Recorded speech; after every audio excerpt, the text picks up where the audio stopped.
Boa tarde, gente. Vou mostrar pra vocês aí, ó. Tem um buraco da tampa do caminhão na carroceria, né?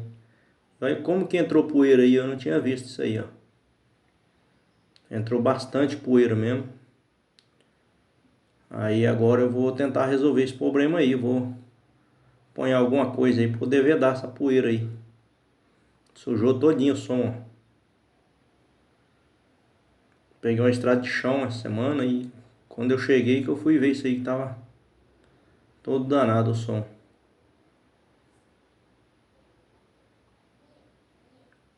Eu vou colar uma napa nessa greta aí do soalho com a tampa, né? Que aí a napa, na hora que fechar a tampa, ela dobra e vai evitar essa poeira aí. Não vai acabar estragando tudo.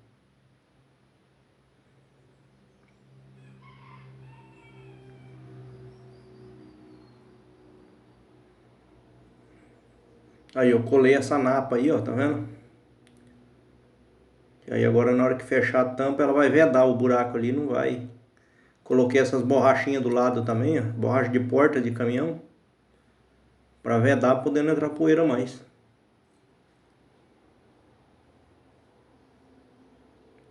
Aí agora vai ficar, eu fiz ela colada aí, né?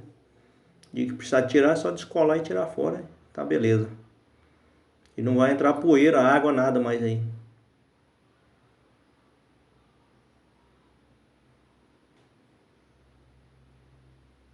Eu dou uma limpada mais ou menos aí. Eu vou ter que dar uma limpada melhor. Talvez até arrancar as coisas do alto-falante do som, né? E dar uma limpada melhor. Então amarelão aí. Domingão hoje fazendo uns reparos. Então sempre a gente tem que estar fazendo alguma coisa, né? Pra arrumando, ajeitando.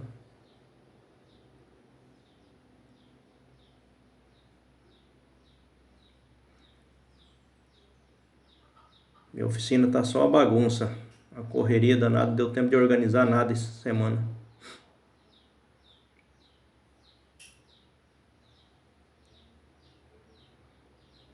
Aí tá o som aí, ó.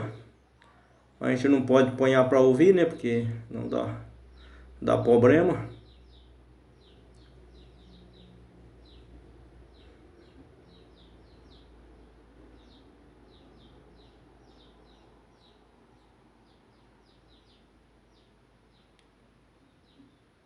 É isso aí, gente. Mais um videozinho do amarelão aí, mostrando o somzinho que eu ponhei nele. Eu gosto muito de som na beira do rio. Quando eu vou acampar, assim, num sítio, eu gosto, sabe? Agora na rua eu já nem uso muito, não. Eu gosto mais só pra ouvir, assim, lá no sítio. Uma música boa, né? É bem gostoso pra você. No acampamento também, fica bom demais. É isso aí, gente. Espero que vocês gostem do vídeo. Um abraço a todos. Fica todo mundo com Deus. Até o próximo vídeo, se Deus quiser.